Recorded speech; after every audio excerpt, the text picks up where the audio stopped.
Ok, imagina que en la tabla de personajes si incluyéramos los esclavos de algún personaje. Entonces, aquí tenemos algunos personajes de League of Legends. Imagínense que Vel'Koz tiene como esclavos a Mumu y a Aphelios. Y pues no tiene un jefe. Primera regla de normalización. Cada columna debe tener un solo valor y no debe haber grupos repetidos. Es decir, en una celda no debemos de tener múltiples valores. Deberíamos crear una tabla independiente para cada conjunto de datos relacionados y debemos identificar cada conjunto de datos con una clave principal. Podríamos pensar que la siguiente solución es la adecuada.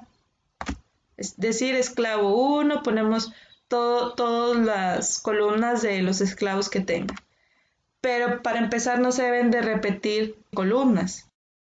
Y otro punto es que imagínense que tengan 100 esclavos, pues no van a ser 100 columnas. Entonces eso no es lo óptimo. Por lo que la solución sería tener en una tabla a los personajes junto con sus jefes y ahora sí, nosotros podríamos asociar la tabla 2 o la de la derecha con esta tabla a través de el jefe superior. Y aquí podríamos obtener también en una consulta quiénes son los esclavos de Garen, por ejemplo. Segunda regla de normalización, pues hay que crear tablas independientes para conjuntos de valores que se aplican a varios registros. Y hay que relacionar estas tablas con una clave externa. Una vez que cumplimos la primera regla, pasamos a la segunda regla. Esto es muy importante. No pueden decir, no, pues la primera regla me la salto y empiezo con la segunda. No se puede. Y siempre se deben de relacionar las tablas con una clave externa y eso va a quedar más claro en nuestro ejercicio de MySQL.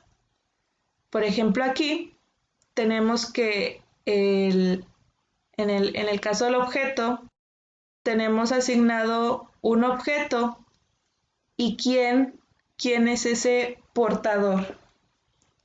Por lo tanto, estamos relacionando la clave del objeto que se presenta en la tabla de la izquierda, la estamos relacionando acá en la tabla de la derecha.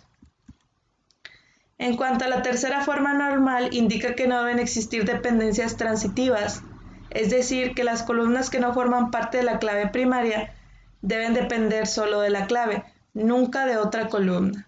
Por ejemplo, si yo en la entidad objeto agregara que voy a relacionar con mi llave foránea la clave del escenario, porque pues los objetos están en un escenario, pero luego yo le agrego la columna nombre del escenario, eso no se puede hacer, porque pues como no depende de la clave primaria, no se hace.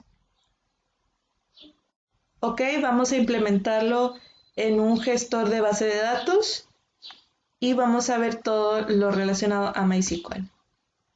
DBMS, Database Management System. Un sistema de administración de datos es una colección de programas que permite a los usuarios crear y mantener una base de datos. Es un sistema de software de propósito general que facilita los procesos de definición, construcción, manipulación y compartición de bases de datos entre varios usuarios y aplicaciones. Definir una base de datos implica especificar los tipos de datos, estructuras y restricciones de los datos que se almacenarán en la base de datos. Una aplicación accede a la base de datos enviando consultas o solicitudes de datos a la base de datos o al gestor y una consulta normalmente provoca la recuperación de algunos datos. Una transacción puede provocar la lectura o la escritura de algunos datos en la base de datos. Por lo tanto, se debe tener cuidado con todo lo que se hace en una base de datos. Gracias.